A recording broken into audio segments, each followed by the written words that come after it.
Yeah, and I think I got one. E aí, beleza? Eu sou Cleverson Oliveira, pai da Isa de 8 anos e meio. 8 anos e meio já. Passa muito rápido. É verdade. E se você ainda não é inscrito aqui, já se inscreve e deixa seu like para ajudar o nosso canal a crescer, fechado? Bom, a Isabela, ela passa muito tempo aqui comigo, a gente está sempre junto e há mais ou menos uma semana atrás ela estava aqui comigo e ela me fez uma pergunta que foi muito complicada de responder. Eu estava na sala, ela chegou e falou assim para mim: "Ô pai, posso te fazer uma pergunta?" Falei: "Faz, filha." Ela olhou pra mim e falou assim: "Pai, o que é gay?" Ela olhou pra alguém e pensou, o que passa na cabeça dela? Aí eu olhei pra ela e falei: "É o que, Isabela?" Ela: "É, pai, o que é gay?" Aí eu fiquei totalmente sem graça na hora, assim, porque, pô, é um assunto difícil de conversar. É difícil de conversar, é tabu. E falar sobre isso com criança é ainda mais difícil. Mas eu li em um livro, eu não sei se foi Augusto Cury ou outro autor, enfim. E esse autor falava assim: olha, se você puder não deixar as crianças com dúvidas, é melhor. O que essa pessoa quis dizer com isso no contexto? Que se uma criança chegar em você com uma dúvida, é interessante que você responda. Por quê? Porque a curiosidade de uma criança, ela é muito forte. Então, se você não tirar a dúvida da criança no momento que ela perguntar, ela vai perguntar para outras pessoas, ela vai, se for uma criança com um pouquinho mais de idade, ela vai procurar na internet e pode ser que ela ache de uma forma que você não queira que ela soubesse, ou que você você quisesse que ela soubesse de uma outra forma, pela sua boca, enfim. E aí na hora eu lembrei disso e falei: não, filha, vem cá, senta aqui. E aí a gente começou a conversar, eu falei pra ela: olha, filha, basicamente pode acontecer do menino namorar outro menino, ou de uma menina namorar outra menina. Isso é essencialmente gay. O que significa gay? O que significa gay é ótimo.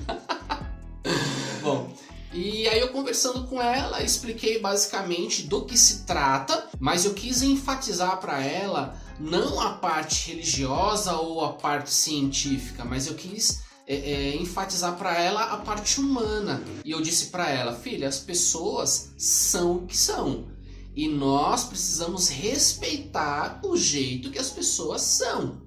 As pessoas podem escolher do jeito que elas querem ser, as pessoas podem escolher o jeito que elas não querem ser. E tá tudo bem. Nós precisamos apenas respeitar. As pessoas precisam respeitar o jeito que você é, as pessoas precisam respeitar o jeito que eu sou, as pessoas precisam respeitar o jeito uma das outras. Então, foi mais ou menos assim que eu expliquei para ela. Expliquei como que se dá isso na prática, o que significa, né? Porque ela perguntou o que é, então eu respondi o que significa, mas quis enfatizar essa questão humana, do respeito, da reciprocidade e tudo mais. Porque eu acho que falta muito isso, né? Principalmente no nosso cotidiano.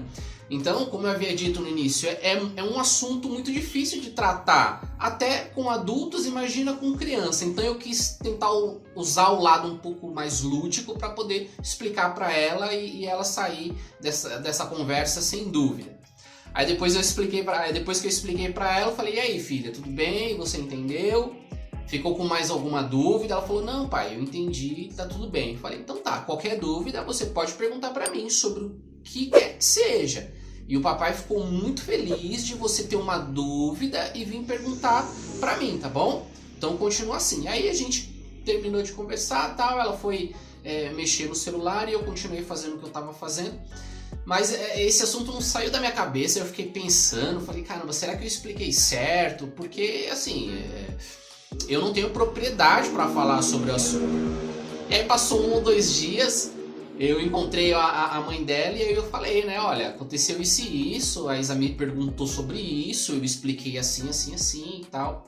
Na hora ela deu risada, né, falou: eita, ela fez essa pergunta, eu falei: perguntou. Aí ela ainda brincou comigo, ela falou assim: ainda bem que ela perguntou pra você, não foi pra mim. Eu falei: olha só, Mas enfim, eu quis explicar para que ela não saísse dali com dúvida, fosse procurar mais sobre o assunto, enfim, eu quis explicar da melhor forma. Mas eu ainda não fiquei convencido, eu não sabia se eu tinha explicado da forma correta, eu não sei se existe uma forma correta, e aí a mãe dela falou, não, acho que você fez bem e tal. E beleza, passou. Aí eu lembrei de um amigo, inclusive é amigo da mãe da Isa também. Nós temos um amigo de longa data, assim, e ele é gay. E eu falei, vou mandar uma mensagem pra ele. Eu mandei a mensagem pra ele e prontamente ele já respondeu. E aí tal, a gente começou a conversar. Eu falei, cara, eu preciso tirar uma dúvida com você, mas é algo pessoal, assim. Você pode falar sobre algum assunto pessoal? Ele falou, cara, o que quer que seja, pode mandar. Eu falei, beleza. Aí eu expliquei pra ele, falei assim, olha, minha filha, ela tem 8 anos e meio, você sabe, e ela me fez essa pergunta. Aí ele deu risada e falou, sério? Eu falei, é. E aí ele disse, olha, aconteceu isso comigo também. A minha sobrinha de 7 anos me fez essa pergunta e eu tive que explicar. E aí eu expliquei pra ela e tudo mais. E as crianças são assim mesmo, elas têm dúvida. E que bom que você explicou pra ela, pra sua filha e tal, e ela entendeu. Aí eu falei pra ele assim, então, mas e aí? Eu falei certo? Eu expliquei corretamente? Porque, cara, eu queria falar com alguém que tivesse um pouco mais de propriedade pra falar sobre isso. E aí, a minha grata surpresa foi que ele falou assim, cara, você explicou de uma forma excelente.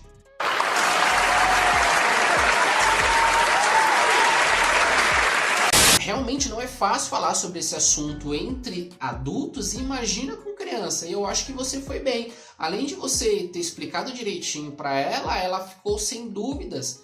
E você deixou claro essa questão da parte humana mesmo, que é o que importa, é o que interessa. Essa reciprocidade de respeito é o que importa e é o que as crianças precisam saber desde cedo. Pelos pais, pelas mães, por quem quer que seja, quem quer que cuide dessas crianças. Então, depois que ele falou isso, eu fiquei super aliviado. Parece que saiu um peso das costas. Falei, bom, eu acho que eu expliquei da forma que tinha que ser explicado.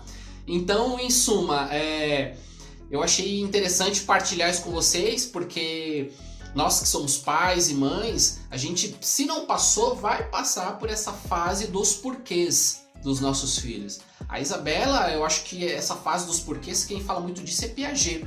Piaget fala muito sobre isso, mas ele fala que a fase dos porquês é dos 2 anos e meio até os 4 anos, mais ou menos. A Isa já tá com 8 anos e meio e essa fase não passou.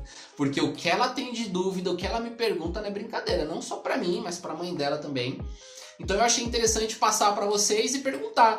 E aí, o filho de vocês ou a filha de vocês fazem esse tipo de pergunta? Eles estão na fase dos porquês ainda? Como que vocês lidam com isso? Comenta aqui embaixo sobre como vocês tratam disso também, se vocês já passaram por isso. Conta alguma história que vocês já passaram e aí a gente vai continuar essa conversa aqui nos comentários, tá bom? Acho que no mais é isso. Muito obrigado por você que ficou até aqui. Eu te agradeço e te espero no próximo vídeo, tá bom? Até mais. Tchau!